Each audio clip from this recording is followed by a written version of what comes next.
Hello बच्चों, बहुत बहुत नमस्कार। स्वागत है आपका नए लेक्चर में। आज हम नाइट्रोजन फैमिली का पार्ट 2 पढ़ रहे हैं।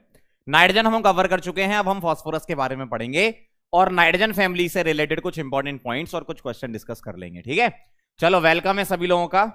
स्टार्ट कर रहे हैं बेटा कहानी। यहां से हमने नाइट्रोजन फैमिली में नाइट्रोजन पढ़ लिया था, फास्फोरस पे कहानी आती। फास्फोरस की मेथड ऑफ प्रिपरेशन देखेंगे तो सबसे पहले बेटा हम व्हाइट फास्फोरस लेते हैं। ठीक है, व्हाइट फास्फोरस। तो मेथड ऑफ प्रिपरेशन है फ्रॉम थॉमस स्लैग। इसका नाम है थॉमस स्लैग। SiO2 को सिलिका बोलते हैं। इसका नाम है बेटा क्या? Thomas slag.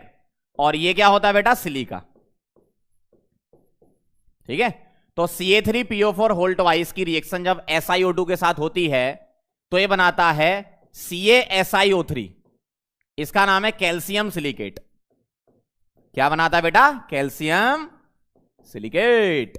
ठीक है, प्लस साथ में बनता है P4O10। ठीक है, P4O10 बनता है और इसमें हम कोक डाल देते हैं तो यह आपको देता है P4।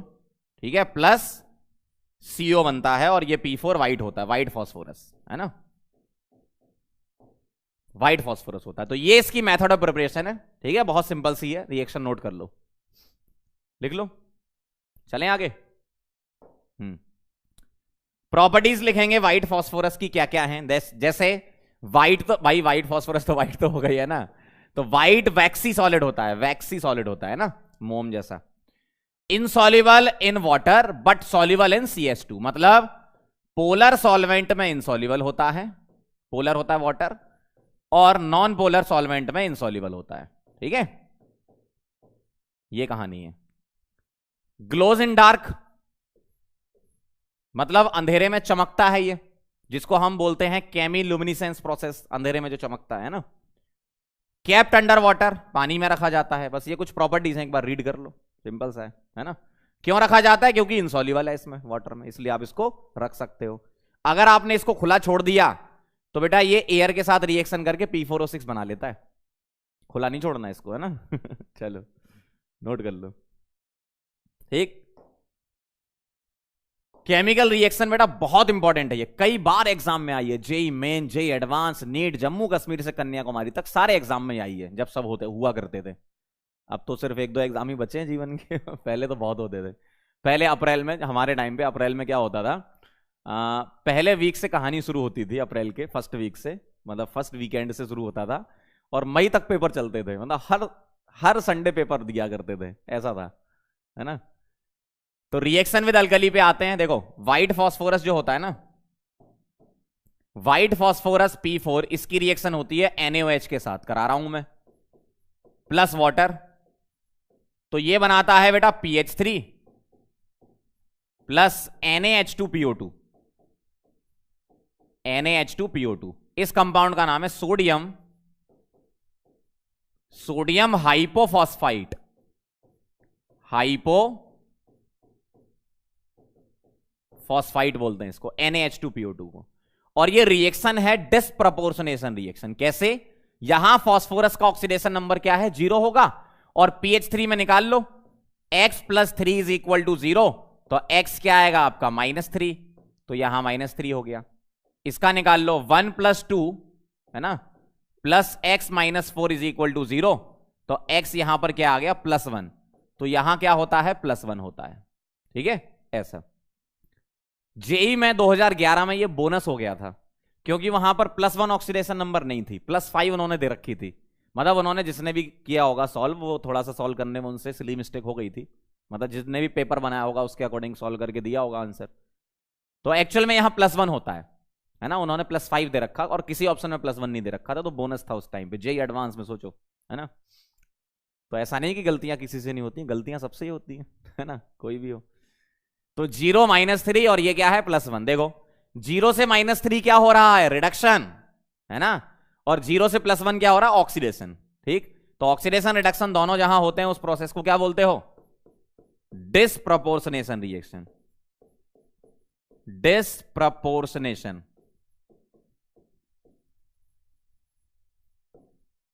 बहुत बड़ी इसकी वो है नाम, डिस्प्रपोर्शनेशन रिएक्शन। ठीक है, एक ही एलिमेंट का ऑक्सीडेशन और उसी का रिडक्शन, तो क्या होता है बेटा? डिस्प्रोपोर्शनेशन।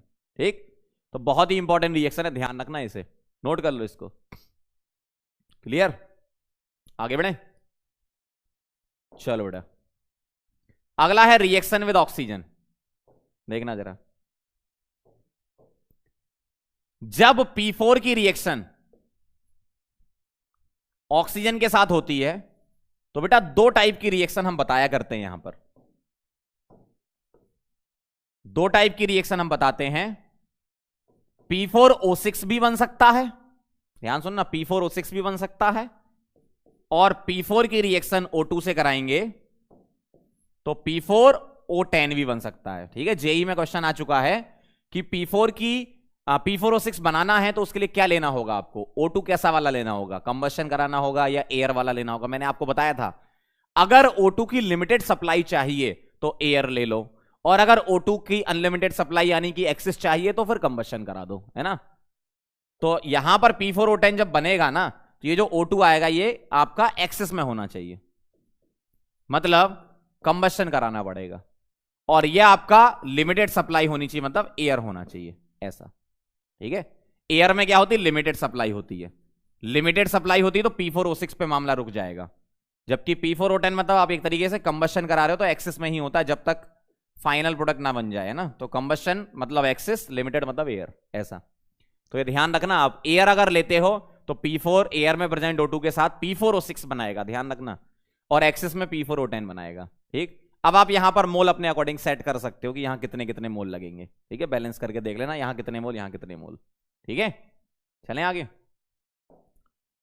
अब ये जो P4O6 और P4O10 है ना, इनके स्ट्रक्चर बेस्ड क्वेश्चन आ चुके हैं एग्जाम में, है ना, तो आपको स्ट्रक्चर पता होना चाहिए। मैं आपको बनाना बता देता हूं। ठीक है, P4O6 और P4O10 के स्ट्रक्चर से पहले मैं आपको स्ट्रक्चर इसका बनाना बता देता हूं, पहले व्हाइट फास्फोरस का, है ना, फिर अपन P4O6 और P4O10 के स्ट्रक्चर बनाएंगे। तो स्लाइड को थोड़ा सा ऊपर नीचे कर लेते हैं ताकि आपको मैं कनेक्टिविटी भी बना दूंगा ना, तो आपको समझ में आ जाएगा कहानी। ठीक है, जैसे व्हाइट फास्फोरस का स्ट्रक्चर जो होता है वो कैसा होता है?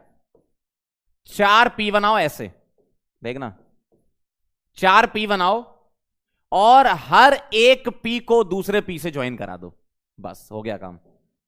हर एक p को दूसरे p से ज्वाइन करा दो, जैसे इसको इससे कराया, इसको इससे कराया, इसको इससे कराया, इसको इससे कराया, इसको इससे कराया, इसको इससे कराया, ऐसा होता है ये P4 का स्ट्रक्चर। 1p 2p 3p, ये p आप बोल दो प्लेन में है इस तरीके से, ऐसे, और ये पिरामिड बन रहा है ऊपर, ऐसा। ठीक है, इस तरीके से। ठीक है, समझ गए कहानी? अब इससे रिलेटेड क्वेश्चन क्या क्या होते हैं एग्जाम में? स्ट्रक्चर बेस्ड क्वेश्चन भी आते हैं एग्जाम में, ध्यान रखना, जितने मैं बताते जा रहा हूं उतने करते जाना। ठीक, पहला total PP bonds, total PP bonds count करके बता सकते हो आप, बताओ कितने हैं टोटल पीपी बॉन्ड्स? 1 2 3 4 5 6 6। ठीक, दूसरा hybridisation of phosphorus, hybridisation of phosphorus, क्या होगा हाइब्रिडाइजेशन? हर एक फास्फोरस पे एक एक लोन पेयर होगा और 3 सिग्मा बना रहा है, मतलब 3 सिग्मा एक लोन पेयर, क्या बोलोगे? sp3। 3 सिग्मा एक लोन पेयर क्या बोलोगे? sp3। ठीक है, और क्या है? ट्राइगोनल पिरामिडल, क्या है ये? Trigonal pyramidal. 3 बॉन्ड पेयर हैं और एक लोन पेयर है, ट्राइगोनल पिरामिडल, 3 बॉन्ड पेयर और एक लोन पेयर। अब यहां पर आपसे एक चीज और पूछ सकते हैं, क्या ये पीपीपी एंगल क्या है? तो ये जो एंगल है ये कितना है? 60 डिग्री है। पीपीपी एंगल कितना है? 60 डिग्री, याद रखना। इसी वजह से एंगल स्ट्रेन की वजह से, क्यों? हाइब्रिडाइजेशन sp3 है, एंगल कितना होना चाहिए? 109 से थोड़ा कम होना चाहिए, क्यों? एक लोन पेयर भी तो है, तो 109 से थोड़ा कम होना चाहिए, एक लोन पेयर है इसमें, है ना। ठीक है, लेकिन फिर भी एंगल इसमें 60 डिग्री होता है, इक्विलेटरल ट्रायंगल जैसे दिखते हैं, है ना। 60 डिग्री मतलब बहुत भयंकर एंगल स्ट्रेन, मतलब बहुत ज्यादा रिएक्टिव होता है फास्फोरस, व्हाइट वाला, है ना, और पॉइजनस भी होता है व्हाइट फास्फोरस भैया। ट्राइगोनल पिरामिडल हो गया। चौथा एंगल पीपीपी कितना होता है? 60 डिग्री। ठीक है, इस तरीके के इसमें क्वेश्चन बनते हैं, स्ट्रक्चर बेस्ड क्वेश्चन जो होते हैं। ठीक, अब मैं आपको बता रहा हूं, ये हो गया P4 का स्ट्रक्चर है ना, व्हाइट फास्फोरस का P4 का स्ट्रक्चर है ये। अब मैं आपको बता रहा हूं P4O6 और P4O10 कैसे बनाओगे, इसी से ही डेराइव कर लेंगे, है ना, बना लें, सीख लेंगे, नोट कर लो पहले इसको। ठीक, अब हम बनाते हैं बेटा P4O6 और P4O10 का, मैं बता रहा हूं आपको कैसे बनाना। 4 P रखो, ऐसा 4 P रखो इस तरीके से। ठीक, वहां क्या करते थे P4 में, हर एक P को एक दूसरे से जोड़ते थे। ठीक, अब आप क्या करो, PP के बीच में O डाल दो, PP के बीच में O डाल दो, काम हो जाएगा, खत्म, P4O6 बन गया। P4O10 बनाना है, हर एक P को एक डबल बॉन्ड देते जाओ, हर एक P को डबल बॉन्ड देते जाओ, खत्म काम, है ना, इस तरीके से बनाना है। बनाए, चलो 1 P 2 P 3 P 4 P। ठीक है, चलो भाई शुरू करो, या थोड़ा और बड़ा बनाएंगे स्ट्रक्चर, अच्छा लगेगा। 1 2 3 और 4, इसको अपन अगले पेज में बना लेंगे। ओके, क्या डालना है इसके बीच में, O डालना है ना।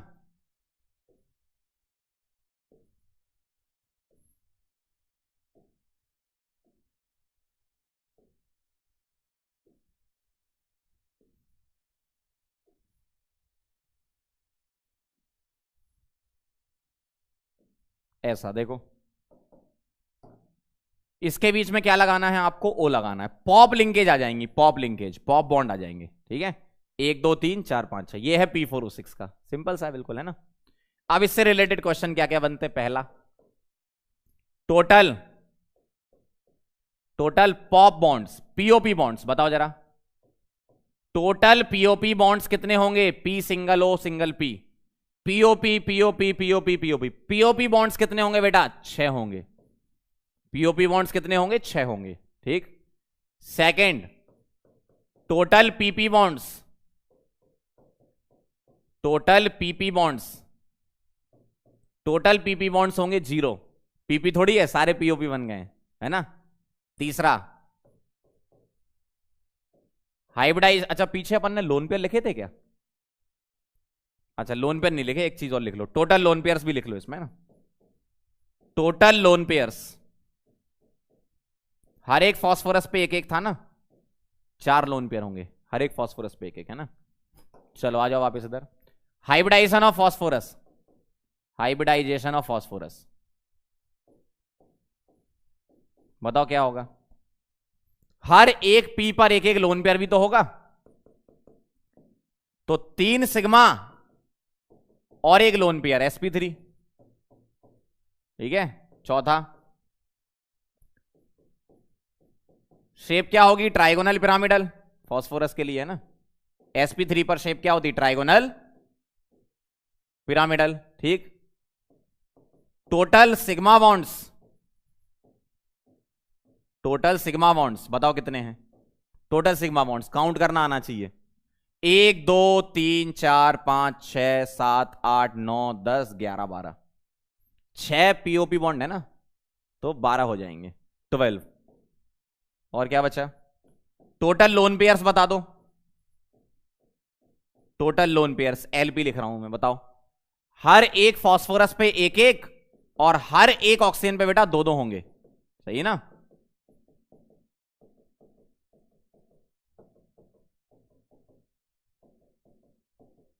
ऐसा हर एक ऑक्सीजन पे 2 2, तो 6 ऑक्सीजन पे 12 और 4 फास्फोरस पे 16, टोटल लोन पेयर कितने हो गए, 16। इस तरीके से बात समझ रहे हो आप, बस हो गया, और कोई बचा है क्या, POP bond, PP bond, trigonal pyramidal, sigma bond, lone pair हो गए, सारे हो गए। ठीक है, अब हम बनाएंगे P4O10 का, नोट कर लो पहले से, इसी को ही कॉपी कर लेते हैं और P4O10 का बना लेते हैं, क्वेश्चन भी इसी टाइप के लिख लेंगे। देखो P4O10 में क्या करना है, यहां पर इस जगह ये हटा के क्या लगा दो, डबल बॉन्ड O लगा दो, यहां पर क्या लगा दो, डबल बॉन्ड O, लोन पर हटा के डबल बॉन्ड O आ जाएगा, यहां हो गया काम खत्म। देखो कितना अच्छा लग रहा है। ठीक, तो टोटल पॉप लिंकेज बताओ, ठीक है, यही सारे क्वेश्चन हम लिखेंगे यहां पे, और एक दो क्वेश्चन एक्स्ट्रा होंगे तो वो भी देख लेंगे। टोटल पॉप लिंकेज, बोलो। पॉप लिंकेज तो उतनी ही है जितनी P4O6 में थी, अंदर तो वही मसाला चल रहा है ना, पूरा मामला वही है। तो पॉप लिंकेज है इसमें 6। पीपी बॉन्ड्स, पीपी एक भी नहीं है, पीओपी है 0। हाइब्रिडाइजेशन ऑफ फास्फोरस देखो, इसके लिए 1 2 3 4 सिग्मा sp3, और sp3 पर क्या, 4 सिग्मा पर क्या है, टेट्राहीड्रल ज्योमेट्री या शेप। ठीक है, क्लियर। टोटल सिग्मा बॉन्ड्स, अब ध्यान देना, टोटल सिग्मा बॉन्ड्स बताओ, sigma bonds, total sigma bonds कितने होंगे? देखो 1 2 3 4 5 6 7 8 9 10 11 12, पीओपी वाले तो 12 हो गए। और ध्यान से देखना, ये भी तो एक सिग्मा एक पाई है, हाँ 13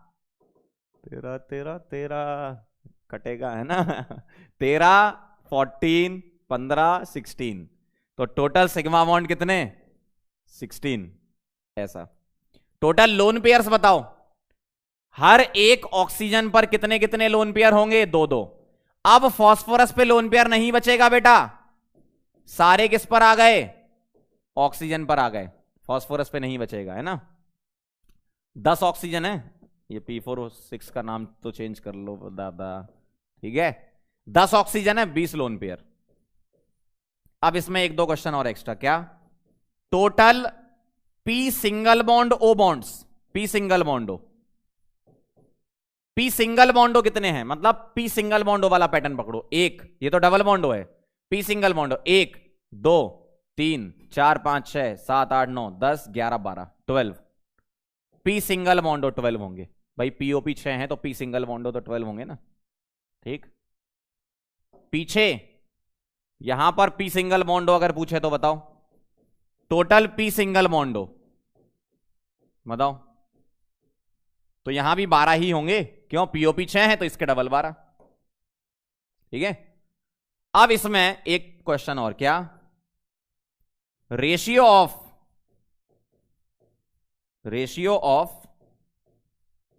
bridged to apical oxygen, bridge to apical oxygen. अब ये क्या होते हैं, ध्यान से देखना। ब्रिज वाले कौन से? ये बीच वाले, ठीक है। एपिकल कौन से? बाहर वाले, ठीक। ब्रिज वाले कौन से? बीच वाले। एपिकल कौन से? बाहर वाले। तो बीच वाले हो गए कितने? 6, और एपिकल 4, तो 3/2 1.5 आएगा, ठीक है। ऐसा होता है। एक क्वेश्चन और, सिग्मा बॉन्ड वगैरह हो गए, इसमें पाई भी है ना, 8 होगा, यहां लिख रहा हूं 9th। टोटल पाई बॉन्ड्स बताओ कितने हैं? ये जो दिख रहे हैं सामने चमकते हुए, 1 2 3 4 पाई बॉन्ड्स हो गए। 10th total P pi bonds, ठीक है। अब ये कैसे निकालते हैं? पी पाई, और टोटल पी पाई डी पाई भी पूछ सकते हैं, पी पाई डी पाई बॉन्ड्स। अब मैं आपको बता रहा हूं ये चीज यहां पर, है ना। केमिकल बॉन्डिंग में मैंने आपको नहीं बताई थी पी पाई डी पाई कैसे निकाल रहे हैं, अब आपको एकदम सुपर ट्रिक बता रहा हूं, यहां पे बताता हूं मैं इस चीज को। देखो अब ध्यान से देखना, जरा समझ लो जरा, पी पाई डी पाई का क्या मतलब है। जैसे ये जो डबल बॉन्ड बन रहा है, तो मुझे बताओ इस फास्फोरस का हाइब्रिडाइजेशन क्या बोला आपने? sp3 बोला, ये लिखा है सामने, 4 सिग्मा sp3 बोला, सही है। अब फास्फोरस पे P तो बचे ही नहीं, अगर P नहीं बचे तो इस बॉन्ड को बनाने के लिए ये क्या देगा? ये D देगा। और ऑक्सीजन ने क्या दिया भैया? ऑक्सीजन तो वैसे भी P होता है, D तो होता नहीं है। इसका मतलब जो पाई बॉन्ड बना वो कौन सा बना? इसने अपना D दिया, इसने P दिया, तो क्या बनेगा? P पाई और D पाई, या D पाई B पाई, कोई भी पहले बोल लो आप, है ना। समझ गए कैसे निकाला? अगर इसका हाइब्रिडाइजेशन sp2 होता तो एक जो P इसके पास बचता वो पाई बनाने चला जाता, तो फिर P पाई B पाई होता। अब इसका हाइब्रिडाइजेशन क्या है? sp3 है।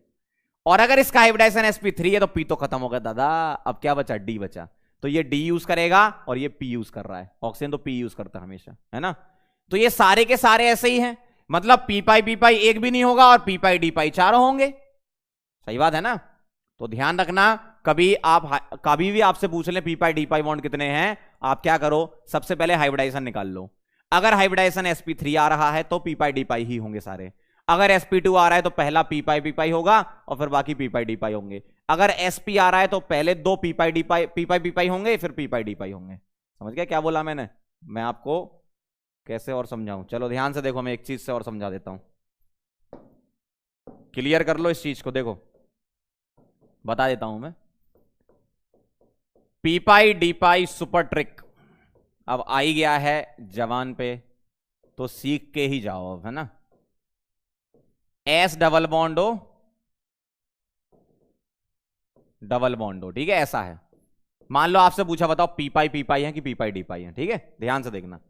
सल्फर का हाइब्रिडाइजेशन SO2 है, SO2 में हाइब्रिडाइजेशन कैसे निकालोगे? 6-4, 2 इलेक्ट्रॉन 1 लोन पेयर। अब हाइब्रिडाइजेशन तो निकालना आता ही है आपको।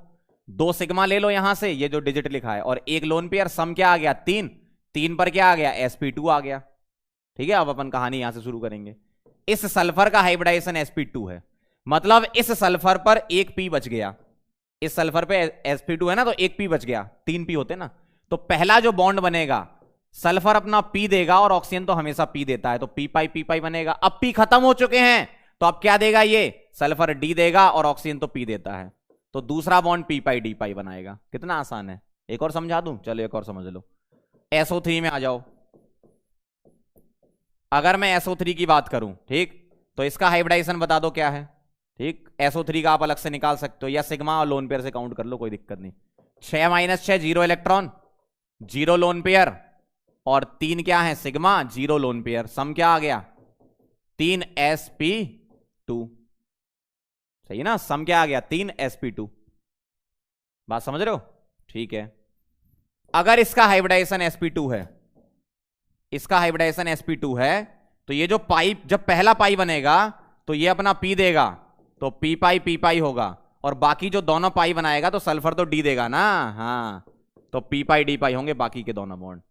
ये सबसे सुपर ट्रिक है, आपको फिल नहीं करना। अभी तक आप कैसे करते थे? डिब्बे बनाते थे, 1s2 2s2 2p6 3s2 3p6 3d। Excited? कुछ नहीं करना, सबसे बढ़िया तरीका है निकालने का, ठीक है, समझ गए? चलो आगे बढ़े।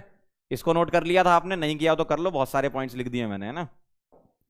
चलो ये हो गया, वेरी नाइस, बहुत बढ़िया, तेज हो रहे हो, हाँ? चलो रेड फॉस्फोरस अगला है अपना। White phosphorus finished, red phosphorus पे चलते हैं। रेड फॉस्फोरस की मेथड ऑफ प्रिपरेशन क्या है? व्हाइट फॉस्फोरस को 300 डिग्री सेंटीग्रेड पे हीट करा दो तो क्या बन जाता है?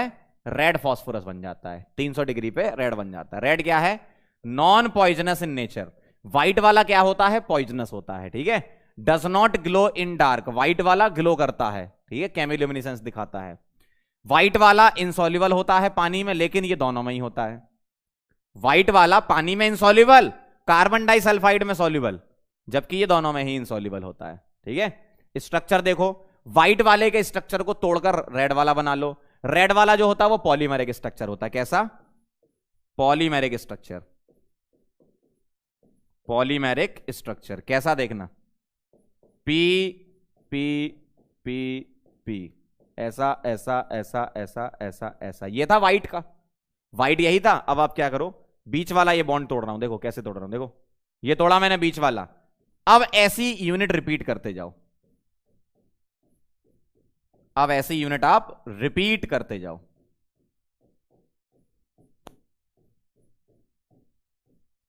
एंड सो ऑन, ठीक है,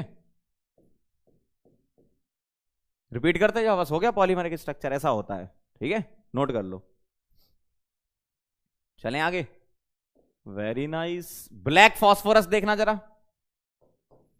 रेड फॉस्फोरस को 530 डिग्री सेंटीग्रेड पे करते हैं तो अल्फा ब्लैक बनता है, जो कि रोम्बिक होता है, ठीक है। सॉलिड स्टेट में आपने पढ़े हैं, रोम्बिक मोनोक्लिनिक वाली चीज है ना, रोम्बिक होता है। और ये बीटा ब्लैक होता है। बीटा ब्लैक क्या होता है? मोनोक्लिनिक होता है। मोनोक्लिनिक और रोम्बिक 3D ज्योमेट्रीज होती है ना, सॉलिड स्टेट में आप पढ़ते हो। तो अल्फा के 2 फॉर्म हम पढ़ते हैं, एक अल्फा, सॉरी, ब्लैक के 2 फॉर्म पढ़ते हैं, एक अल्फा ब्लैक और एक beta black.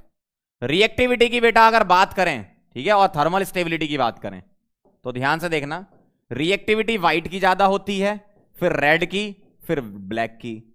Thermal stability white की कम, जिसकी रिएक्टिविटी ज्यादा उसकी थर्मल स्टेबिलिटी कम, ऐसा। भाई ब्लैक वाला हाई टेम्परेचर पे बन रहा है, देखो व्हाइट को टेम्परेचर देते हो तो रेड बनता है, रेड हाई टेम्परेचर पे मिल रहा है, और रेड को टेम्परेचर देते हो तो ब्लैक बनता है, तो ऑब्वियसली ब्लैक वाला ज्यादा थर्मली स्टेबल होगा ना, सीधी सी कॉमन साइंस वाली बात है, नोट कर लो। ठीक है, चलें आगे। Very good. अगला है बेटा फॉस्फीन, अगला कंपाउंड है अपना फॉस्फीन। फॉस्फीन बेटा pH 3 होता है, कैसे बनाते हैं? From calcium phosphide. मैंने आपको बताया था फॉस्फाइड में पानी डाल दो फॉस्फीन बन जाती है ना, वही है ये। तो आप क्या करो, यहां Ca2+ लिख लो और P3 नेगेटिव लिख लो। वाटर का मतलब H+ और OH-, HCl का मतलब H+ और Cl-, खत्म। Ca2+ को OH दे दो तो बनेगा क्या? CaOH होल ट्वाइस, ठीक। और P3- को H दे दो तो क्या बनेगा? PH3। कितना आसान है, ठीक। सेम यहां पे वही करो, Ca को Cl दे दो तो CaCl2, और P3- को H दे दो तो PH3, फॉस्फीन। कितना आसान है। लैब मेथड फॉस्फीन का हम पहले ही लिख चुके हैं, ठीक। देखो जरा, ये पहले ही पढ़ चुके थे अपन।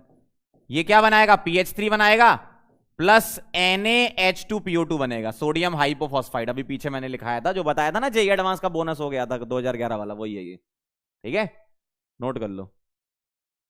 चलें आगे, पॉज करके नोट करते जाओ। प्रॉपर्टीज देखना बेटा इसकी क्या है। कलरलेस होता है, पॉइजनस गैस है, विद रॉटन फिश लाइक स्मेल, ठीक है, सड़ी हुई मछली जैसा। बेसिक इन नेचर, और बेसिक नेचर क्यों दिखा रहा है? अपना लोन पेयर डोनेट करेगा ये किसी को, तो ये दो रिएक्शन इसके बेसिक नेचर दिखाने के लिए। जैसे PH3, यहां से मैं इसको ब्रेक कर लूं H+ और Br- में, H+ जब इसके पास आएगा तो बोलेगा भैया हमारे पास इलेक्ट्रॉन नहीं है, हमें हमें चाहिए, दे दोगे क्या? तो फॉस्फीन का फॉस्फोरस बोलेगा ले लो, हमारे पास तो पड़ा हुआ लोन पेयर। तो PH4+ और Br-। सिमिलरली HI के साथ भी PH4+ और I- बना लेगा, इस तरीके से एसिड बेस रिएक्शन है।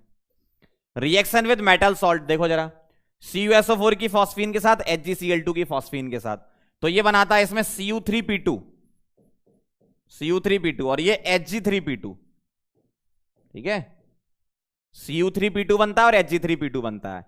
और क्या बनेगा? हाइड्रोजन का सल्फेट के साथ, तो H2SO4 बन गया और H का ClHCl बन गया। तो यहां H2SO4 हाइड्रोजन का सल्फेट के साथ कंपाउंड और हाइड्रोजन का क्लोराइड के साथ कंपाउंड, और इन दोनों का कलर होता है बेटा ब्लैक, ध्यान रखना, ठीक है, ये दोनों का ब्लैक कलर होता है। फॉस्फाइड का ब्लैक कलर होता है, कॉपर का और मरकरी का। ओके, हो गया, नोट कर लो इसे, ठीक। आगे बढ़े, कुछ प्रॉपर्टीज हैं इसकी, कुछ कॉमन प्रॉपर्टीज हैं इसलिए पहले से लिख रखी हैं, टाइम बचेगा आपका। क्या? Non inflammable when pure, pure होता है तो नॉन इनफ्लेमेबल होता है, ध्यान रखना, बट बिकम्स इनफ्लेमेबल, ठीक है, नॉन इनफ्लेमेबल होता है, सॉरी, नॉन इनफ्लेमेबल होता है कब? प्योर जब होता है तो। लेकिन इनफ्लेमेबल हो जाता है in the presence of P2H4 and P4 vapours, क्योंकि इनका कंबस्शन हो जाएगा, उसकी वजह से हो जाएगा ये inflammable. For purification of PH3 क्या करते हैं? अपने पास इंप्योर PH3 है, कैसा है? इंप्योर PH3 है, जब HI के साथ रिएक्शन होती तो आपने अभी देखी पीछे एसिड बेस रिएक्शन, PH4I बनेगा, PH4I बनेगा, और जब इसमें बेस डाल दोगे तो K क्या करेगा? इस I को ले जाएगा, तो PH4+ K+- ऐसा लिख दूं, कैटायन एनायन एक्सचेंज कर दो, तो PH4OH क्या बना लेगा? फॉस्फीन प्लस वाटर, जैसे NH4OH बनाता था, और प्लस क्या बन जाएगा? KI बन जाएगा, K+I- को ले जाएगा। कितना सिंपल है। अगला देखो, it explodes in presence of, in presence of oxidising agent like HNO3 Cl2 Br2, ये अच्छे ऑक्सीडाइजिंग एजेंट है HNO3, खैर Cl2 Br2 तो माइल्ड है, लेकिन HNO3 एक अच्छा ऑक्सीडाइजिंग एजेंट होता है ना। तो इन वेपर के प्रेजेंस में, इसकी वेपर्स होंगी, उसके प्रेजेंस में एक्सप्लोड हो जाता है, मतलब P4 का एक तरीके से आप ये मान लो रिएक्शन हो जाती है। Hybridisation of phosphorus in PH3, बताओ जरा। आंसर है नो हाइब्रिडाइजेशन। क्यों? According to Drago's rule, no hybridisation.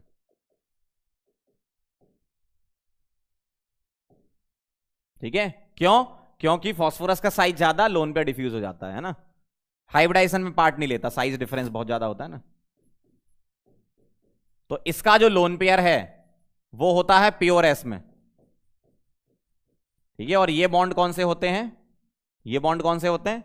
ये एस देता है अपना, इसका कोई हाइब्रिडाइजेशन नहीं होता, तो जो इसके 3 अनपेयर्ड पी वाले थे ना वही बॉन्डिंग करते हैं, तो ये पी देगा और ये एस देगा, पीएस बॉन्ड, ये भी पीएस बॉन्ड और ये वाला भी पीएस बॉन्ड है, हाइब्रिडाइजेशन तो हो ही नहीं रहा ना, ठीक है। तो पीएस बॉन्ड होता है, लोन पेयर क्या होता है? प्योर एस में। क्यों? फास्फोरस का याद करो ना, 1s2 2s2 2p6 3s2 3p3, hybridisation नहीं होना तो 3s2 के जो दोनों इलेक्ट्रॉन पे हैं वो लोन पेयर बन जाएंगे 3s में, और 3p3 के तीनों बॉन्डिंग में पार्ट ले लेंगे, है ना, ऐसा होता है। तो 3 पीएस बॉन्ड और लोन पेयर प्योर एस में। ओके, आगे बढ़े, वेरी गुड। अब चलते हैं बेटा हैलाइड्स ऑफ फास्फोरस पे, सिंपल है बिल्कुल। फास्फोरस के 2 हैलाइड्स पढ़ रहे हैं हम बेटा, एक PCl3 और एक PCl5 आएगा। P4 की रिएक्शन Cl2 के साथ अगर लिमिटेड सप्लाई दे दें, अगर लिमिटेड सप्लाई दे दें, है ना, एक्सेस में ना रखें, ड्राई कंडीशन में ये बनाता है PCl3, ठीक है, एक ही हो गया। दूसरी है SOCl2, इसका नाम है थायोनाइल क्लोराइड। क्या नाम है बेटा इसका? Thionyl chloride. तो बेटा थायोनाइल क्लोराइड के साथ इसकी रिएक्शन जब होती है ना P4 की, तो ये PCl3 बनाएगा प्लस SO2 गैस रिलीज करेगा प्लस H2Cl2, एक एडिशनल कंपाउंड और बनता है इसमें, H2Cl2 निकलने लगता है, H2Cl2 कैसे?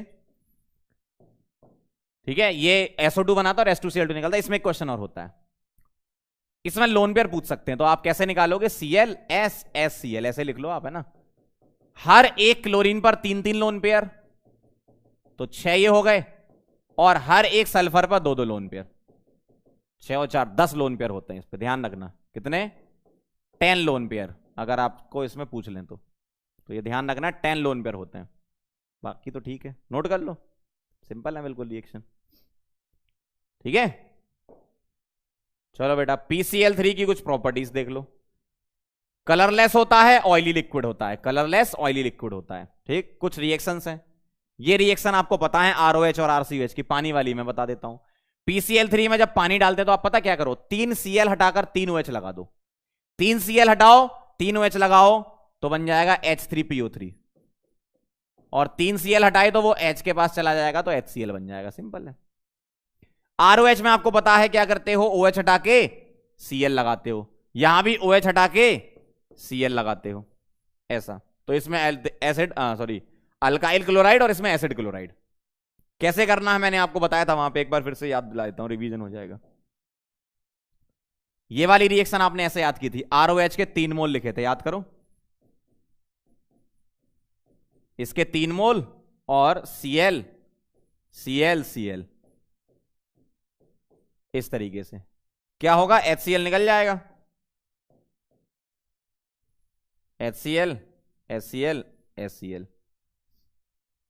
नहीं, उल्टा लिख दिया मैंने, HCl नहीं, P को इस तरफ लिखना है ना,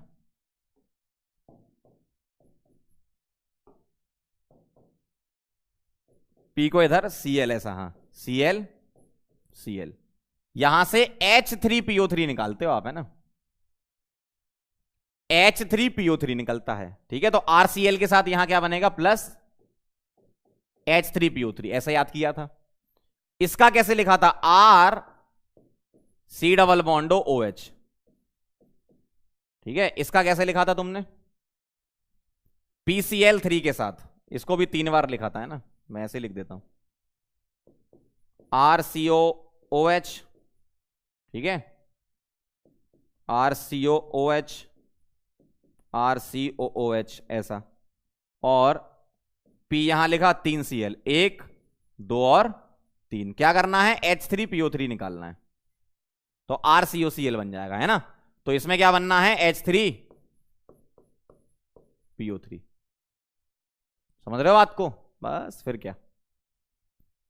हाइब्रिडाइजेशन देख लो बेटा PCl3 का, PCl3 का हाइब्रिडाइजेशन क्या होगा, ट्राइगोनल पिरामिडल, क्यों, 3 सिग्मा और 1 लोन पेयर, sp3 हाइब्रिडाइजेशन के साथ ट्राइगोनल पिरामिडल शेप होगा इसका। इसमें ड्रैगोज नहीं लगेगा, क्यों, साइड एटम क्लोरीन है, हाइड्रोजन थोड़ी है, इसमें ड्रैगोज नहीं लगना है ना, नोट कर लो। ठीक, चलें आगे।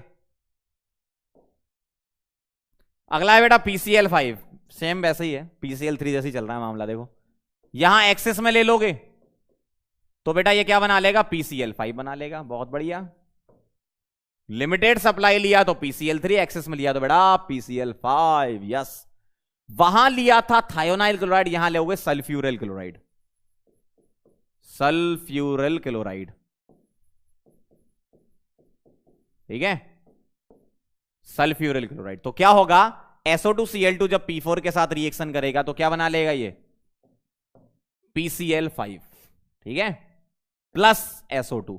यहां पर आपका H2Cl2 वगैरह नहीं बनाना, PCl5 बस प्लस SO2 ले लो बस, H2Cl2 वगैरह नहीं बनाना है ना। ठीक है, और क्या चाहिए, बस हो गया, और क्या नोट कर लो, है ना।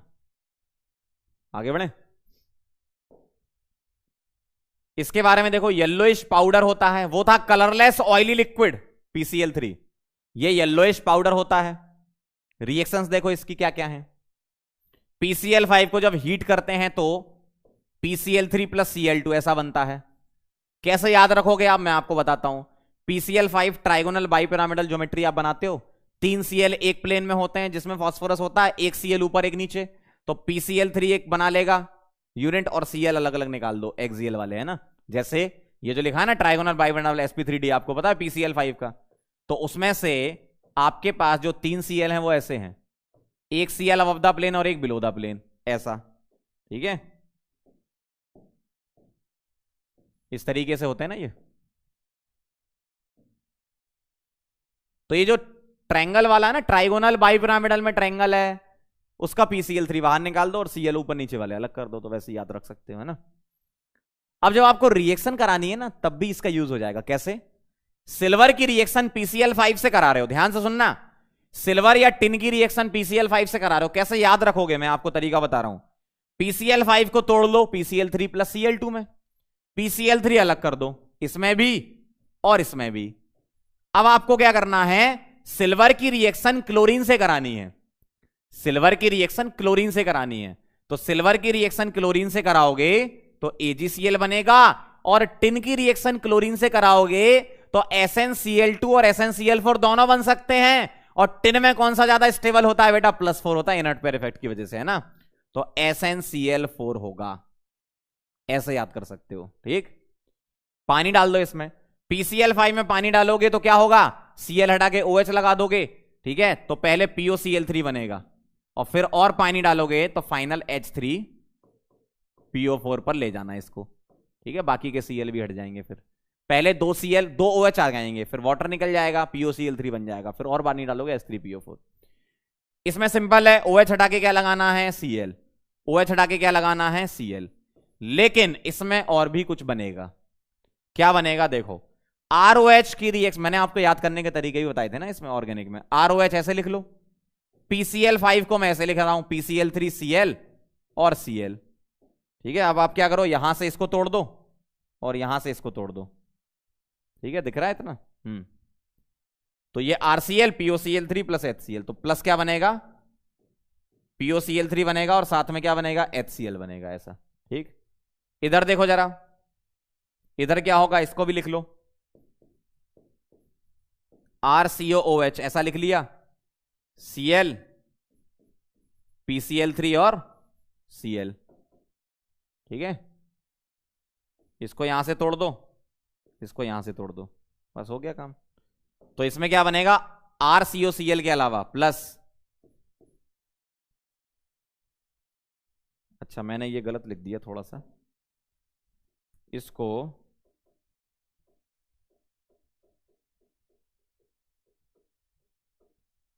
जैसे इसमें लिखा था ना वैसे ही लिखना है, RCO है ना, RCOOH ऐसे लिख रहा हूं, है ना। PCl3 ऐसे लिख लो, Cl ऐसे और Cl ऐसे, हाँ आप सही ना, RCOCl बनाना है। तो ये ऐसे तोड़ दो और ये ऐसे तोड़ दो, तो POCl3 HCl और RCOCl, है ना, प्लस POCl3। क्लियर है सारे पॉइंट एकदम?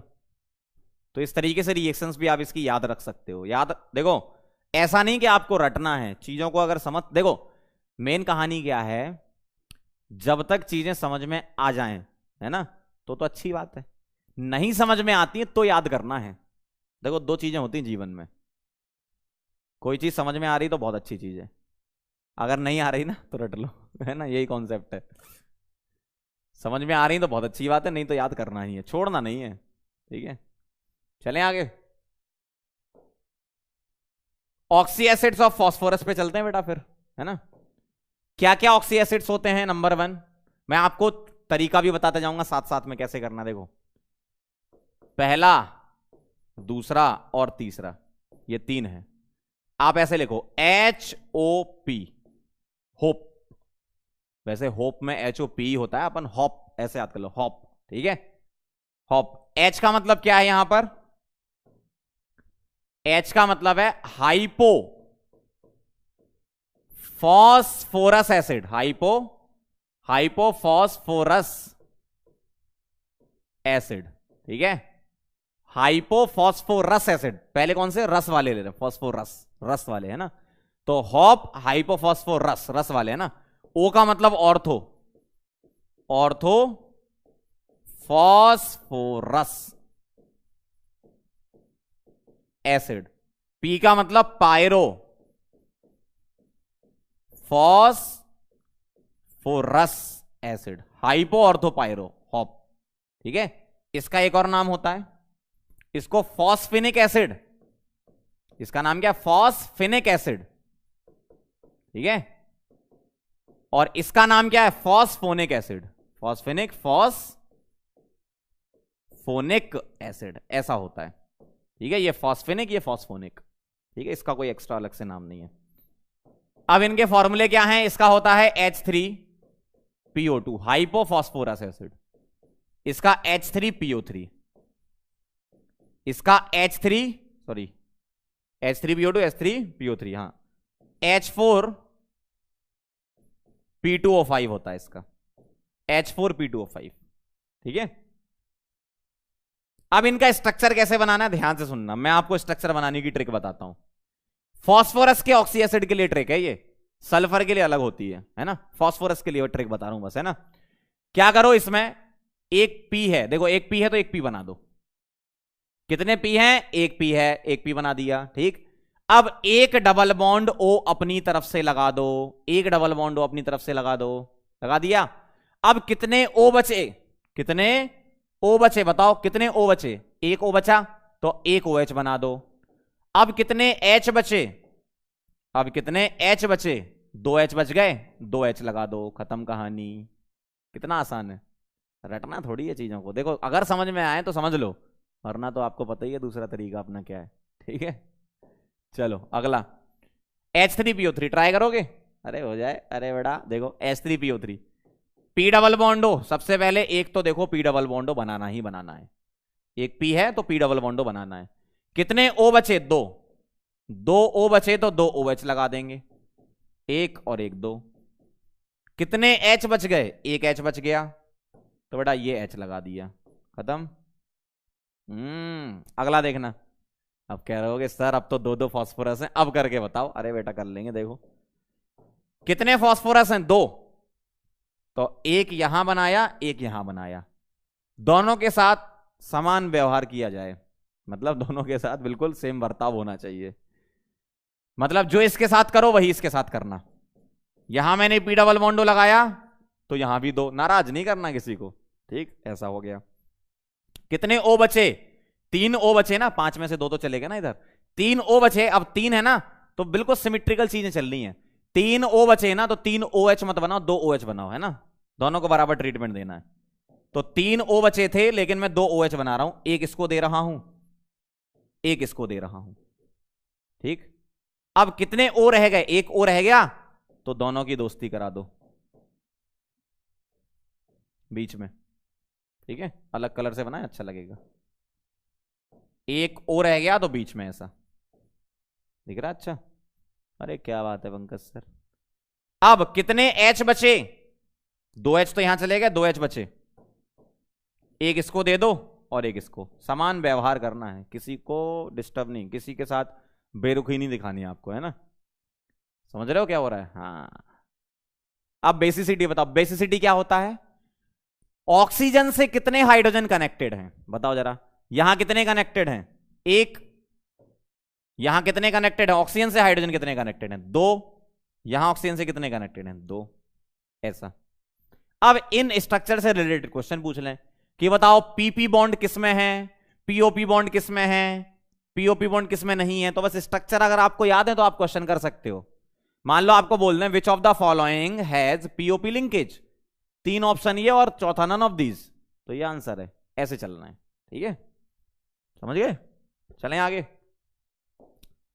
तो ये हो गए बेटा अपने इसके हाइपो, ठीक, हाइपो के। अच्छा फॉस्फोरस वाले तीन हो गए ना, फॉस्फोरिक वाले पे चलते हैं, ठीक है। चलो भाई, तीन हो चुके हैं, चौथा 5 और 6।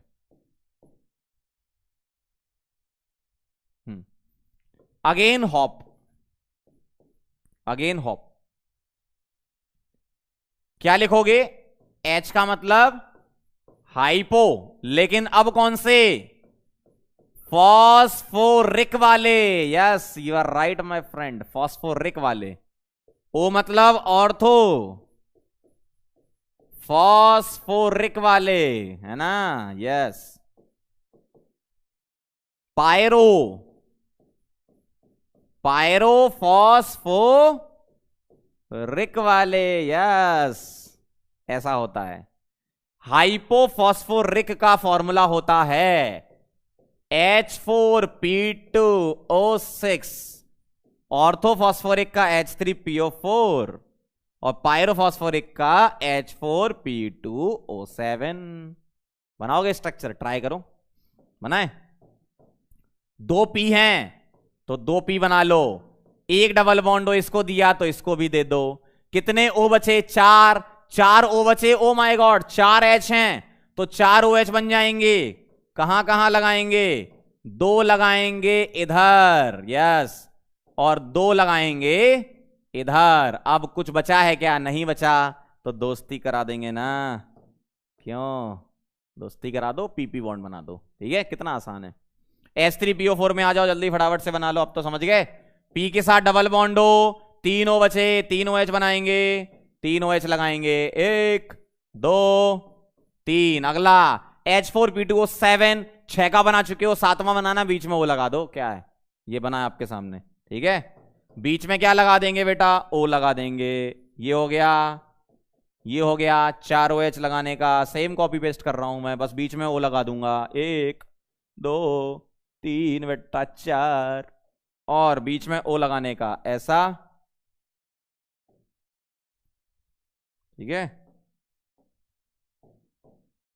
O ऐसा, देखो हो गया H4P2O7। मान लो आपसे एक और O दे देते, H4P2O8 दे देते, ठीक, तो बीच में एक और लगा देते, ठीक है। ऐसा होता। बेसिसिटी कितने OH हैं? 4 है ना, तभी तो 4 H मिलेंगे ऑक्सीजन से कनेक्टेड। यहां 3 और यहां 4, देख लो, चेक कर लो, ठीक है। कितना आसान है। आगे बढ़े, नोट कर लिया? पॉज कर लो, नोट कर लो, आगे बढ़ रहे हैं। अगला है बेटा इसमें पॉली, पॉली 7वां है ना, poly Meta phosphoric acid, phosphoric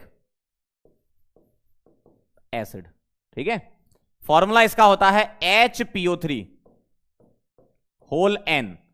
HPO3 का एक स्ट्रक्चर और होता है साइक्लिक मेटाफॉस्फोरिक एसिड, वो मैं सम इंपॉर्टेंट पॉइंट्स में लिखवाऊंगा। अगर पॉलीमरिक स्ट्रक्चर है तो क्या करना है? P के साथ डबल बॉन्ड O लगाया आपने, ठीक है, एक यहां पे डबल बॉन्ड O लगाया और एक आपने डबल बॉन्ड O यहां लगाया, और क्या है आपके पास? एक OH है, ठीक है ना, सही ना। HPO3, HPO3 ऐसा हो गया। अब आप क्या करोगे? इसको रिपीट करते जाओ, HPO3 होल थ्राइस को रिपीट करते जाओ। तो रिपीट कैसे करोगे? इसको यहां ना लिख के मैं एक काम करता हूं, इधर लिख लेता हूं, यहां OH कर लेता हूं। अब बस यहां से पॉलीमेरिक स्ट्रक्चर इसका रिपीट कर दो, ठीक है। इस तरीके से इसका स्ट्रक्चर क्या करोगे, रिपीट करोगे, सही है ना। HPO3 होल एन है, HPO3 ऐसे चलता जाएगा बस, ठीक है, ऐसे बना देते हैं, ठीक है। उतना इंपॉर्टेंट नहीं है ये, बस ऐसे ही पॉलीमरिक स्ट्रक्चर एक था तो मैंने बता दिया। बेसिसिटी के बारे में कोई कमेंट नहीं करो, क्यों, एन यूनिट कितनी होंगी पता नहीं ना, ठीक है।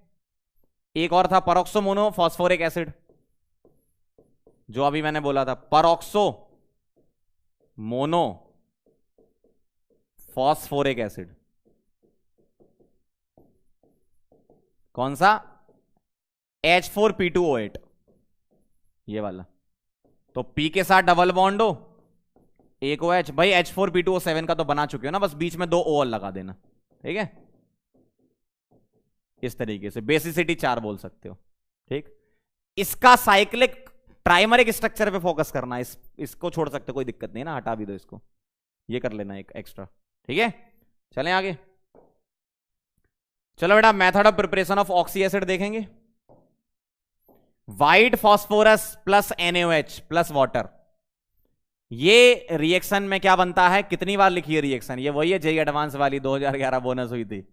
PH3 प्लस NaH2PO2 बनता है, और इसको तुम एसिडिफाई करा दो, मतलब इसमें एसिड डाल दो, इसको एसिडिफाई करा के इसमें एसिड डाल दो तो H3PO2 बन जाएगा पहला। P2O3 में पानी डालोगे तो H3PO3 बनेगा, ठीक, ऐसा होता है। PCl3 plus H3PO3 plus water, ये रिएक्शन करके आपको ऑक्सी एसिड देता है H4P2O5, ठीक है, ये आपको याद करना पड़ेगा, है ना, H4P2O5 प्लस HCl वगैरह निकल जाएगा, ठीक है।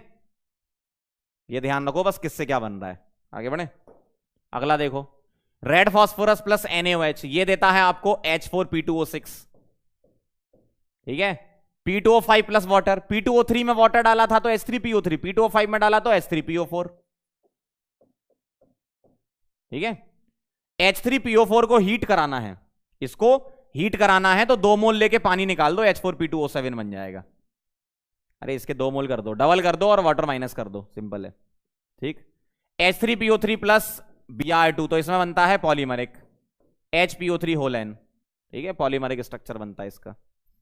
जो मैंने यहां सीक्वेंस में लिखे थे ना, वही सीक्वेंस है, आप ऐसे भी याद कर सकते हो। देखो पहले वाले में H3PO2, फिर H3PO3, फिर H4P2O5, फिर H4P2O6, H3PO4, H4P2O7, 7th वाले तक। 8th वाले का प्रिपरेशन नहीं करना है आपको, है ना, ठीक है। तो यही मैंने लिखा है आपको 7 तक, 8 वाला तो मैंने आपको एक्स्ट्रा बता दिया।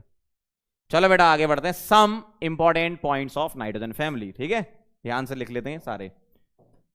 पहला है डिस्पोपोनेशन ऑफ H3PO3। बेटा H3PO3 का जब डिस्पोपोनेशन होता है तो ये हायर ऑक्सीडेशन और लोअर ऑक्सीडेशन स्टेट दोनों में आ जाता है, और H3PO3 बना देता है H3PO4 प्लस PH3। चेक कर लें क्यों है ये डिस्पोपोनेशन। यहां ऑक्सीडेशन नंबर +3 निकालना आता है आपको, यहां +5 और यहां -3। देखो +3 से +5 क्या हो रहा है, ऑक्सीडेशन, और +3 से -3 क्या हो रहा है, रिडक्शन, मतलब डिस्पोपोनेशन, ठीक है। Reaction of silver nitrate with H3PO2, ये है रिड्यूसिंग नेचर, किसका, H3PO2 का रिड्यूसिंग नेचर समझाता है ये रिएक्शन। क्या बनेगा देखो, अगर H3PO2 का रिड्यूसिंग नेचर आपको समझाना है तो ये खुद तो ऑक्सीडाइज होगा ना, तो ये खुद ऑक्सीडाइज होता है H3PO4 में, और सिल्वर को रिड्यूस करता है सिल्वर +1 से सिल्वर में, और नाइट्रेट अपना ऑक्सी एसिड नाइट्रिक एसिड बना लेता है, ठीक। अब मैं यहां ऑक्सीडेशन नंबर लिख रहा हूं, देखो सिल्वर पर +1, H3PO2 पर +1, ठीक है। ये +5 में ऑक्सीडाइज हो गया और सिल्वर को 0 में रिड्यूस कर दिया। बताओ क्या है ये इसका रिड्यूसिंग नेचर समझा रही है रिएक्शन, ठीक है। रिड्यूसिंग नेचर है इसका, ठीक है, क्यों, सिल्वर को रिड्यूस कर रहे हैं। हाइड्रोलिसिस ऑफ ट्राइक्लोराइड, ध्यान से देखना जरा, NCl3, PCl3, ASCl3, SbCl3 और BiCl3, ठीक है, इनकी रिएक्शन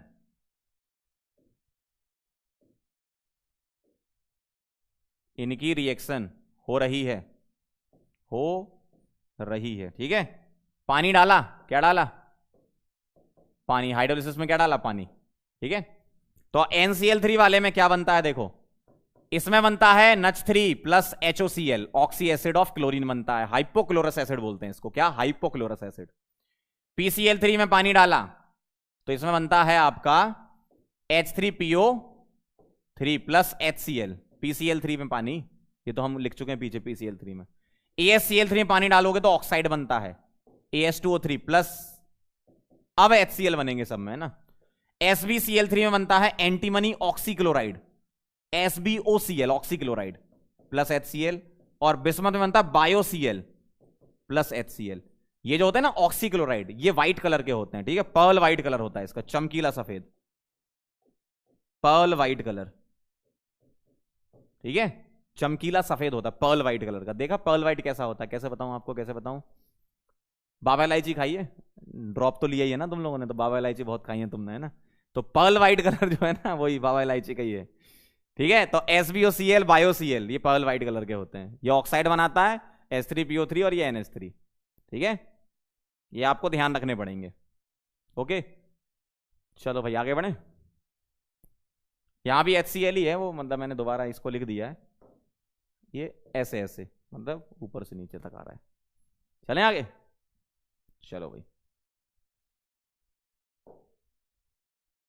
अच्छा, इसमें ये जो BioCl है ना, नाम याद रखना इसका, बिस्मथ ऑक्सीक्लोराइड, ये एंटीमनी ऑक्सीक्लोराइड, ये ऑक्साइड, ये फॉस्फोरस एसिड, ठीक है, कौन सा वाला, ऑर्थोफॉस्फोरस एसिड, ये अमोनिया, ये हाइपोक्लोरस एसिड। चलो ठीक है, याद हो गई आपको।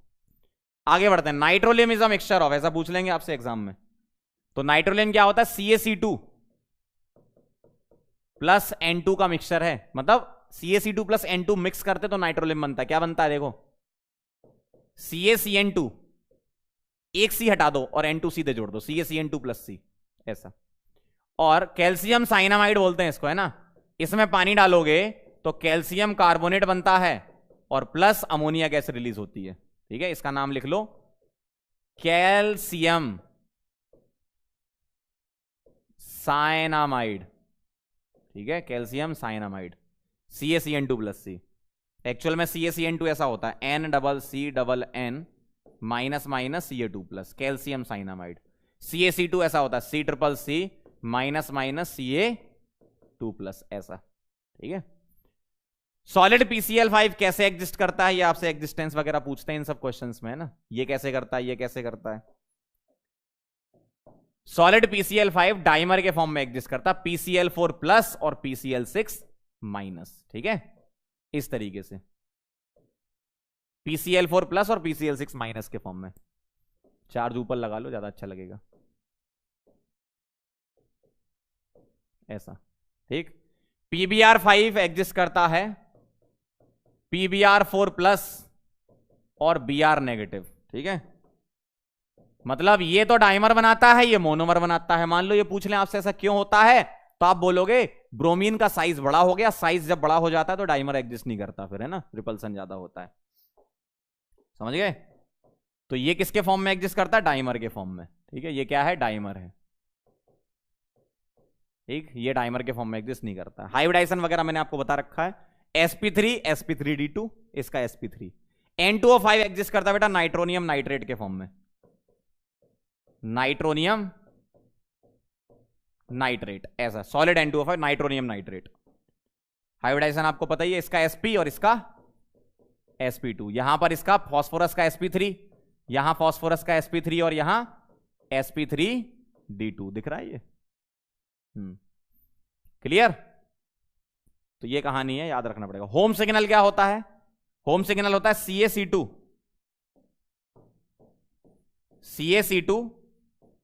प्लस Ca3P2, कैल्शियम कार्बाइड और कैल्शियम फॉस्फाइड का मिक्सचर है। होता क्या है, शिप इंडस्ट्री जो होती है, जैसे सिग्नल जहां पर खो जाता है, रडार वडार नहीं मिल रहे, लोग खो गए समंदर के बीच में पड़े हुए हैं आराम से, ठीक है। तो जब खो जाते हैं लोग तो उनको ढूंढने के लिए क्या करते हैं, जैसे उसमें शिप में क्या होता है, एक पैकेट होता है जिसके अंदर होम सिग्नल होता है, ठीक है। उसको पानी में डाल देते हैं तो धुआं धुआं सा होने लगता है, धुआं धुआं होता है तो जो सर्च ऑपरेशन करने आते हैं हेलीकॉप्टर से, बहुत सारे लोग ढूंढने के लिए आते हैं कि भैया कहाँ खो गए, देखें जरा, तो दिख जाता है दूर से कि धुआं वहां से निकल रहा है, आग वहीं लगी हुई है ना। तो ऐसे ढूंढ लेते हैं, वो तो एक सिग्नल होता है एक तरीके से, इसलिए नाम है इसका होम सिग्नल। ठीक, चलें आगे, नोट कर लो इसको। ये देखो साइक्लिक ट्राइमरिक स्ट्रक्चर ऑफ HPO3, ये ध्यान रखना, ये बहुत इंपॉर्टेंट है। साइक्लिक ट्राइमरिक स्ट्रक्चर होता है HPO3 होल थ्राइस, मतलब H3P3O9। ठीक, अब देखो जरा कैसे होगा। आपको क्या करना देखना, 3 P बना लो। P कहां बना दूं, 3 P बनाने ना, तो एक काम करो 3 P मत बनाओ, एक हेक्सागन बना दो POP का, मतलब POPOP अल्टरनेट, ऐसा है ना, POO ऐसे बना लो, PPO ऐसा हो गया। देखो हेक्सागन बन गया। अब क्या करो आप यहां पर, अब क्या करो आप यहां पर, कितने यहां फास्फोरस हो चुके हैं बेटा, 3 फास्फोरस, 3 ऑक्सीजन हो चुके हैं, 3 H है ना, 3 OH बना दो, 3 OH बना दो, 1 2 3 OH बना दिए।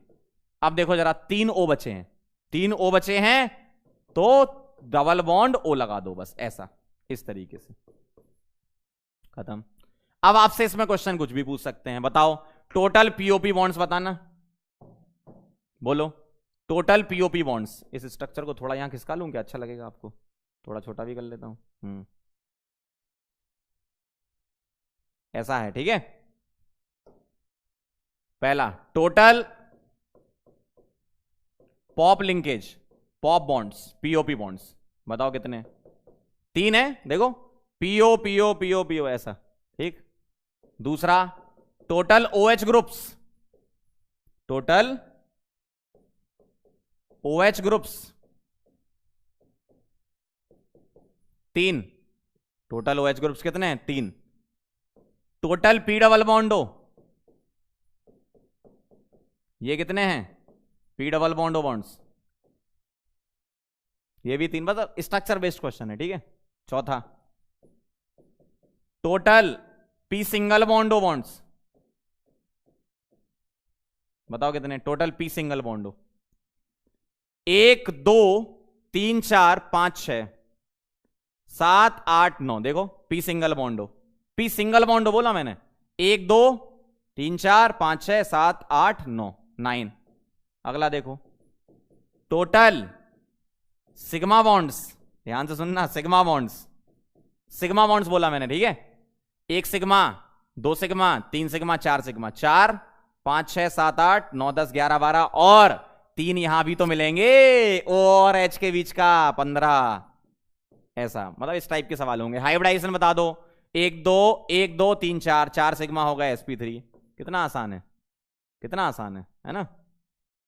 इसको थोड़ा सा इधर खिसका लेते हैं,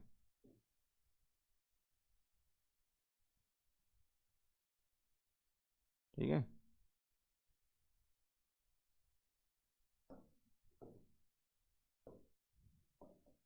ये 8वां हो गया, स्ट्रक्चर ऑफ P4S3, P4S3 है ना, और ये जो है ना यहां पर, ammonia can be dried over quicklime, 9 number का। देखो स्ट्रक्चर ऑफ P4S3 देखना आप, है ना, P4S3 का स्ट्रक्चर कैसा होता है, ऐसे क्वेश्चन भी आ जाते हैं ना। P4S3 का देखो, क्या करो आप 3 P बना लो, ऐसे कैसे, P P P, एक दूसरे से जोड़ दो, और एक P ऊपर बना लो। अब क्या करो, यहां से ध्यान से देखना, यहां से सल्फर ले आओ, PSP PSP PSP, ऐसा। अब इसमें आपसे कुछ भी पूछ ले, टोटल PSP बॉन्ड बताओ, टोटल PSP बॉन्ड बताओ, या टोटल P सिंगल S बताओ, या टोटल PP बताओ, ये सारे आप काउंट करके यहां लिख सकते हो ना। 1 2 में लिख देता हूं क्वेश्चन, टोटल PSP बॉन्ड्स कितने हैं, 3। सेकंड टोटल PP बॉन्ड्स, इतना तो नहीं दिखेगा आपको, दिख रहा है, चलो ठीक है। टोटल PP बॉन्ड्स कितने हैं, 3, इस टाइप से, ठीक है, ऐसे क्वेश्चन बनते हैं। अगला पॉइंट है, ammonia can be dried over quicklime. अब ये क्या होता है भाई, क्विकलाइम होता है बेटा CaO, और अमोनिया जानते हो क्या होता है, NH3। तो ये जो CO है ना, ये बेसिक होता है और अमोनिया भी बेसिक होता है। तो अमोनिया को अगर ड्राई करना है, मतलब बाकी चीजों, इंप्योर चीजों को हटाना है, प्योर लेना है अमोनिया को, तो अमोनिया का गैस का एडजॉर्प्शन करा लेते हैं किस पर, CO की सरफेस पर। ठीक है, तो अमोनिया को ड्राई किया जा सकता है क्विकलाइम पर, ऐसा बोलते हैं ना, एडजॉर्प्शन प्रोसेस यहां होती है। चलें आगे, चलो भाई अगला देखो जरा। Reaction of ammonia with chlorine, दो अलग अलग कंडीशन में रिएक्शन होती है। देखो बेटा, अमोनिया की रिएक्शन क्लोरीन से, अगर क्लोरीन एक्सिस में हो, और बेटा अमोनिया की रिएक्शन क्लोरीन से अगर अमोनिया एक्सिस में हो। समझ रहे हो बात को, ये दो चीजें हैं इसमें। अगर क्लोरीन एक्सिस में है तो NCl3 प्लस HCl बनता है, और अगर अमोनिया एक्सिस में है तो NH4Cl प्लस N2 गैस निकलती है। और NCl3 बेटा एक्सप्लोजिव होता है, विस्फोटक, एक्सप्लोजिव। ठीक है, ऐसा है। तो ये रिएक्शन ध्यान रखनी है आपको डायरेक्ट। अमोनिया की रिएक्शन COCl2 से तो कौन सी गैस रिलीज होती है आपसे पूछा जाएगा, तो आप बोल दोगे N2 गैस रिलीज होती है। कौन सी? N2 गैस निकलती है, ध्यान रखना। बाकी CaCl2 बन जाएगा इसमें और पानी निकल जाएगा। ठीक है, बाकी गैस पूछेंगे तो N2 गैस निकलती है। अगला है reaction of NH2H with HNO2, है ना। तो NH2OH की रिएक्शन किससे करानी है? HNO2 से करानी है। तो एक काम करो, इसमें भी गैस पूछेंगे कौन सी गैस रिलीज होती है, इसको तुम मिक्स कर लो। ठीक है, ऐसे याद रखना, इसको मिक्स कर लो, पूरा मिला दो मैथमेटिकली। N 2 3 4 NH4NO3 ऐसा बन गया। बस अब आप हीट करा दो, खत्म हो गई कहानी। देखो NH2 3 4 और N 2 और 1 3 NO3 हीट कराओगे तो मैंने बताया था 2 वाटर निकल जाएंगे, तो कौन सी गैस बचेगी? 2 वाटर निकल जाएंगे यहां से, तो गैस बचेगी N2O। तो आपसे पूछेंगे कौन सी गैस निकलती है, तो आप क्या बोलोगे? N2O। यहां कौन सी निकलती है? N2। ये बस गैस ध्यान रखना, बाई प्रोडक्ट से मतलब नहीं है। यहां गैस पूछते हैं कौन सी निकलेगी, यहां N2 और वहां N2O।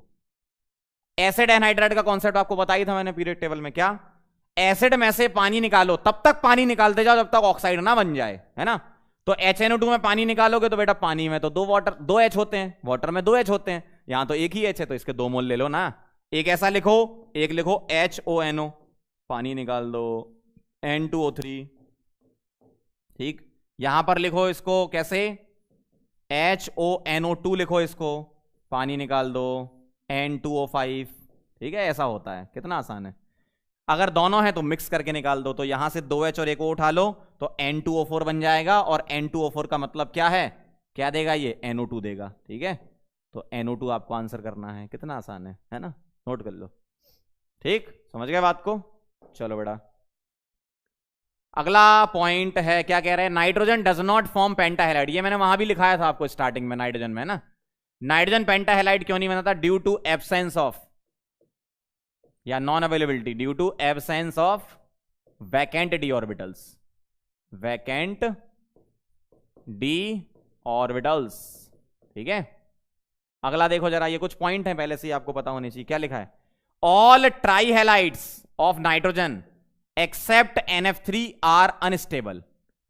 ट्राइहेलाइड, नाइट्रोजन के सारे ट्राइहेलाइड अनस्टेबल होते हैं, ठीक है, सिवाय NF3 के। NF3 स्टेबल है, only NF3 is stable due to great extent of overlapping. कैसे? नाइट्रोजन बेटा सेकंड पीरियड में और फ्लोरीन बेटा सेकंड पीरियड में, तो ओवरलैपिंग बहुत अच्छी होती है, इस वजह से ये स्टेबल होता है। मैंने बताया था ना पीछे अभी, NCl3 एक्सप्लोजिव होता है, फूट जाता है वो, क्यों? इसी वजह से, है ना, अनस्टेबल होता है वो, बहुत ही लेस स्टेबल बोल दो आप उसको। NF3 स्टेबल है, क्यों? 2p2p ओवरलैपिंग होती है। अगला देखो जरा, all trihalides except BiF3 are covalent. BiF3 is ionic according to Fajans rule. ये तो भाई आपको पता ही है। BiF3 आयनिक क्यों है? क्योंकि फ्लोरीन जो है वो छोटा आयन है, एनायन छोटा हो, कैटायन बड़ा हो, तो फजान्स रूल में आयनिक कैरेक्टर ज्यादा होता है। कैटायन छोटा हो, एनायन बड़ा हो, तो कोवेलेंट कैरेक्टर ज्यादा होता है। ठीक है, तो BiF3 क्या है बेटा? आयनिक है, ध्यान रखना। बाकी सारे ट्राइहेलाइड क्या हैं? कोवेलेंट होते हैं। जैसे आपसे ट्राइहेलाइड में कुछ भी लिख दे, BiF3 के अलावा सारे कोवेलेंट नेचर के हैं, है ना, NCl3, NF3 इस टाइप से। ठीक, अगला देखो, BiCl5 does not exist due to inert pair effect. क्यों? BiCl5 में बिस्मथ क्या है, +5 में है, ये कन्वर्ट होना चाहेगा +3 में, क्यों, +3 इसका स्टेबल होता है। नीचे सबसे नीचे वाला एलिमेंट उसका लोअर ऑक्सीडेशन स्टेट स्टेबल होता है। ठीक है, अगला देखो, chromium and aluminium do not react with HNO3 due to formation of passive film of oxide. क्या होती है, क्रोमियम की पैसिव फिल्म होती है Cr2O3 और एल्यूमिनियम की क्या होती है बेटा, Al2O3, जिसकी वजह से ये फर्दर रिएक्शन नहीं कर पाते हैं। बहुत बढ़िया, वेरी गुड। आगे बढ़े, एक बार रीड कर लेना सारे पॉइंट्स। चलो आगे बढ़ते हैं। Acidic strength of H3PO2, H3PO3 और H3PO4 देखना जरा, आपने ऐसा देखा होगा कि इनकी एसिडिक स्ट्रेंथ में ऐसा आंसर आना चाहिए, लेकिन यह गलत होता है। सही आंसर ऐसा होता है, क्यों, फास्फोरस के ऑक्सी एसिड को छोड़ दो तो बाकी सारे ऑक्सी एसिड में ऑक्सीजन ज्यादा या ऑक्सीडेशन नंबर ज्यादा तो एसिडिक स्ट्रेंथ ज्यादा होती है। बात बिल्कुल सही है, सिवाय फास्फोरस के। सभी जगह पर ऑक्सीडेशन स्टेट अगर ज्यादा है तो स्टेबिलिटी एसिडिक स्ट्रेंथ ज्यादा है, या नंबर ऑफ ऑक्सीजन ज्यादा है तो एसिडिक स्ट्रेंथ ज्यादा है। लेकिन फास्फोरस में ऐसा नहीं होता। पूछो क्यों, आ जाओ बेटा। बेटा ऐसा इसलिए, अगर मैं इसमें से H+ हटा दूं तो कैसा दिखेगा, मुझे ऐसा दिखेगा। ये इसमें से H+ हटा दूं तो मुझे कैसा दिखेगा, ऐसा दिखेगा मुझे। और इसमें से H+ हटा दूं तो मुझे कैसा दिखेगा, ऐसा दिखेगा मुझे। ठीक है, अब ध्यान से देखना, ध्यान से देखना। ये लोन पेयर बॉन्ड पेयर में, बॉन्ड पेयर लोन पेयर में रेजोनेंस, ये लोन पेयर बॉन्ड पेयर में, बॉन्ड पेयर लोन पेयर में रेजोनेंस, ये लोन पेयर बॉन्ड पेयर में, बॉन्ड पेयर लोन पेयर में रेजोनेंस। अब ध्यान से देखना, ठीक, ये रेजोनेंस करेगा तो इसको डिस्टर्ब करने कोई भी रेजोनेंस नहीं हो रहा। ठीक, ये जब रेजोनेंस करेगा तो ये ऑक्सीजन बीच बीच में टांग अड़ाएगा कि हम भी करेंगे, ये बोलेगा हम भी करेंगे, और ये वाला बोलेगा हम भी तो हैं भाई, ये भी तो बोलेगा हम भी तो हैं। लेकिन अब ध्यान से देखना, यहां जो नेगेटिव रेजोनेंस में जा रहा होगा इधर बीच में कोई डिस्टर्ब नहीं कर रहा। ये जब रेजोनेंस में जा रहा होगा ये बोलेगा अरे यार तुम आ गए डिस्टर्ब करने, ये जब जा रहा होगा ये बोलेगा तुम आ गए डिस्टर्ब करने। तो इस नेगेटिव चार्ज का इफेक्टिव कॉन्जुगेशन नहीं हो पाएगा इस वाले में, और इफेक्टिव कॉन्जुगेशन नहीं हो पाएगा मतलब स्टेबल नहीं हो पाएगा, मतलब लेस स्टेबल एनायन प्रोड्यूस करेगा। और मैंने आपको बताया था एसिडिक स्ट्रेंथ का सबसे बेसिक पॉइंट यही है, कोई भी हो पूरी दुनिया में सबसे बेसिक पॉइंट किसी भी एसिड का, एसिड होना क्या है, जो H+ निकलता है उसके बाद जो एनायनिक स्पीसी आती है वो स्टेबल होना चाहिए, मतलब अच्छा एसिड है। ठीक, तो अब आप बताओ जरा इनकी स्टेबिलिटी बताना। अगर मैं इनकी स्टेबिलिटी का ऑर्डर लिखूं तो ये आएगा, ये क्या लिखा मैंने, स्टेबिलिटी, क्या लिखा, स्टेबिलिटी। ठीक है, तो अगर मैंने स्टेबिलिटी का ऑर्डर ये लिखा तो एसिडिक स्ट्रेंथ का ऑर्डर ये होना चाहिए। ध्यान रखना, बहुत इंपॉर्टेंट पॉइंट है। अगला देखो जरा, PCl3 की D2O के साथ रिएक्शन कराओगे, PCl3 की जब तुम कराते हो पानी के साथ तो क्या बनता है, H3PO3, तो यहां क्या बनेगा, D3PO3। ठीक है, और DCl, ऐसा होता है। ठीक, सिंपल है भाई, PCl3 की कराई है ना तुमने पानी से, वो वैसे ही है। अगला देखो जरा, nitrogen so catenation less than phosphorus due to lone pair lone pair, simple है। नाइट्रोजन नाइट्रोजन कैटिनेशन क्यों नहीं करते हैं, क्योंकि लोन पे रिपल्सन होता है। फास्फोरस में लोन पेयर तो दूर हो जाते हैं ना, क्यों, साइज ज्यादा होता है, साइज डिफरेंस ज्यादा, मतलब सीधा सीधा है कि आप साइज डिफरेंस मत बोलो, साइज बोलो। साइज ज्यादा हो गया तो रिपल्सन कम होगा, साइज कम है तो चार्ज डेंसिटी ज्यादा, रिपल्सन ज्यादा। तो यहां लिखूंगा मोर रिपल्सन, ठीक है, और इसके रिपल्सन की वजह से कैटिनेशन नहीं होती, यहां लेस रिपल्सन। ठीक है, समझ गए बात को, ओके। चलो भाई नोट करो इसको, पॉज करके नोट कर लो।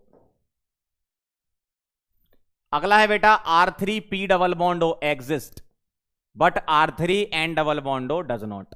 अच्छा वाह यार, रीजन पूछा इसका क्या है, देखो R3P डबल बॉन्ड O, इसमें आप बोलोगे इसमें अवेलेबिलिटी है, अवेलेबिलिटी ऑफ d ऑर्बिटल्स।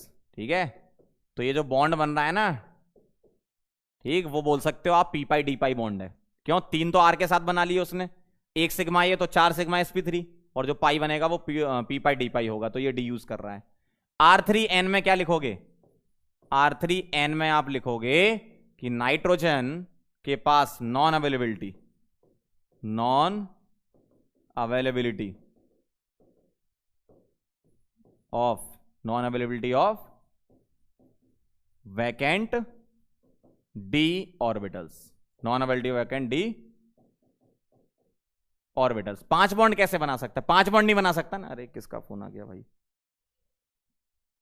कौन है यार ये, रात को डिस्टर्ब करते रहते हैं भाई, मैं पढ़ा रहा हूं अभी।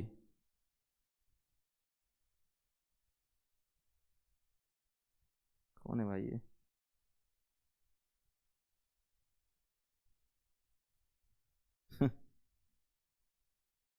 फोन भी करते हैं लोग और साथ में मैसेज भी डाल देते हैं, वाह यार गजब के लोग हैं।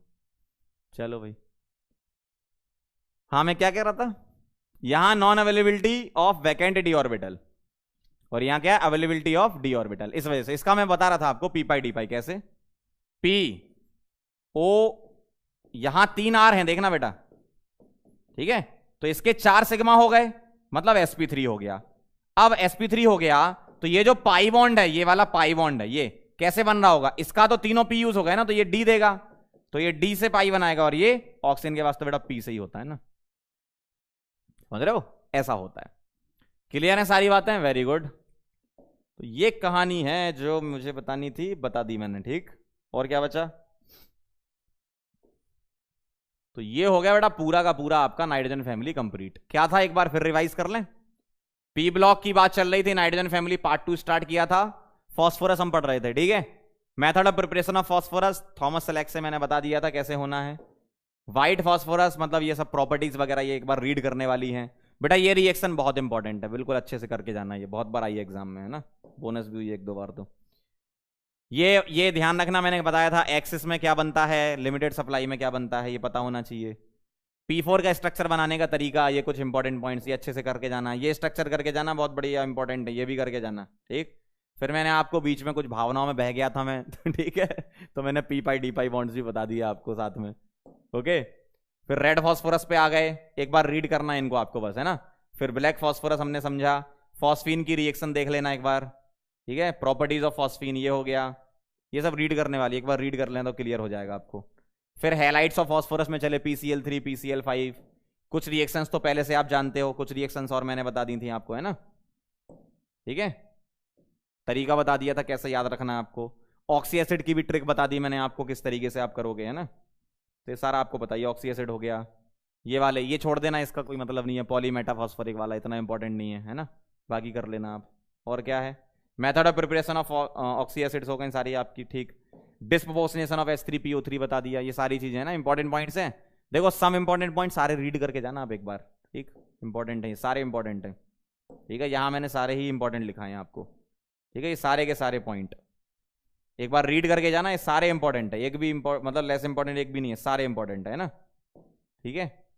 यहां पर अच्छा, यहां पर देखो एक रिएक्शन और बन सकती है, एक चीज और, PCl3 + D2 ये बनेगा। मान लो PCl5 दे दे तो क्या करोगे भाई, ये भी तो हमने पढ़ रखी है ना। अगर ये दे दे तो यहां D3PO4 बना देना, बस क्या दिक्कत है, प्लस DCl ऐसा बना देना, ठीक। इसके अलावा और ऑक्सी एसिड का आपसे नहीं पूछेंगे, बस इनमें ध्यान रखना है, एसिडिक स्ट्रेंथ, लोन पे रिपल्सन, ये आप जानते ही हो, ठीक है।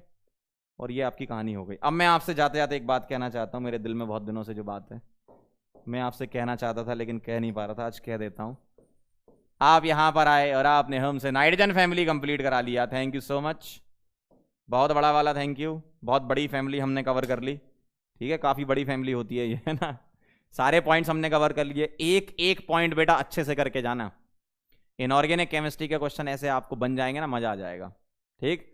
तो आपको पता है क्या चल रहा है, अपना फरवरी अटेम्प्ट हम टारगेट कर रहे हैं और हम ये ट्राई करेंगे कि 15 तक आपका सिलेबस कंप्लीट हो जाए, ताकि उसके बाद आपको सेल्फ स्टडी के लिए टाइम मिले, आप रिवीजन भी तो करो। ऐसा थोड़ी है कि भैया 22 तारीख को 23 तारीख को पेपर है तो आप 22 तारीख तक ऐसे ही पढ़ते रहोगे, रिवीजन कब करोगे, रिवाइज करके बैठना है ना एग्जाम में। जब तक आप रिवाइज ही नहीं करोगे तब तक कैसे काम चलेगा, ठीक है।